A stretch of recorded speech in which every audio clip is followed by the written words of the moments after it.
And welcome to stage 7 of the Tour de Suisse. With the last 2 days being successful breakaways that have stayed away all the way through to the finish, the pre-race favourites wanted a piece of the action on Friday's 7th stage, which is effectively the queen stage of the entire race. And what's more, this being the last mountaintop finish of the race, only 3 riders were allowed to get away and form an early break. Matthias Brandl of I Am Cycling, Ichio Kaiser of Ethics Quickstep, and once again the leader of the King of the Mountains classification, Antoine Tolhoek, were allowed to get away. The trio quickly gained a huge gap of 12 minutes in the peloton, and unsurprisingly Tolhoek took the King of the Mountains sprint at the top of the first big climb of the day, and thereby all the Dutchman now has to do is finish on Sunday to be assured of the King of the Mountains classification for the entire tour.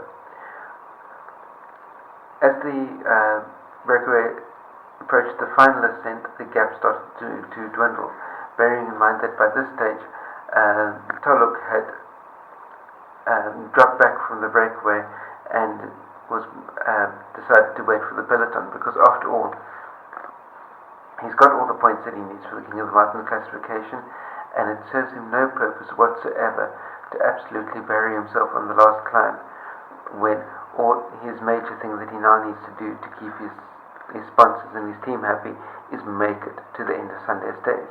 So therefore the prudent thing for him to do would be to drop out of the breakaway, drop back to the peloton, and roll back in to the finish well within his capabilities, and just making sure that he makes it within the cutoff. On the first steep pitches of the final climb, many riders were getting themselves into all sorts of problems, unable to follow the tempo set by the group of favourites. Even the yellow jersey, Walker Kellerman, had to let go and see his hopes of keeping the overall lead disappear through the driving rain. Kaiser was brought back from the break with 7 kilometers to go, and a few kilometers later Brandl too got caught. With just over 4 kilometers left, TJ van Garderen at long last put on a really strong attack, and after losing a couple of minutes on yesterday's uphill finish, he was determined to show his strength ahead of next month's Tour de France. The other top GC riders knew that Van Garderen was not an imminent threat to the general classification, so they didn't respond right away. However, of the remaining favourites, Warren Barguil was the first to react. The Frenchman managed to distance his rivals, but he didn't manage to catch Van Garderen, who took a very impressive solo victory. In fact, Barguil had to settle for third place after Miguel Angel Lopez of Astana outsprinted him and took the 6-second bonus for second place.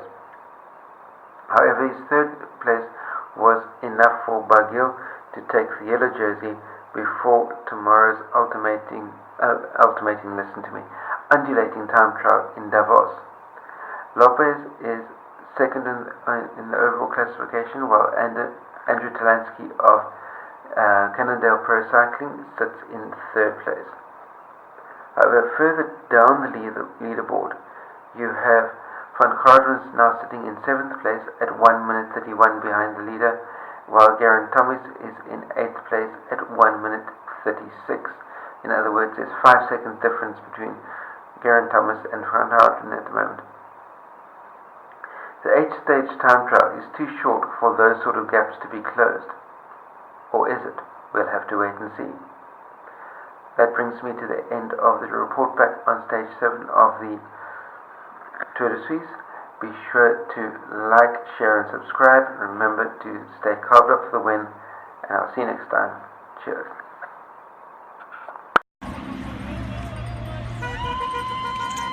Whoa!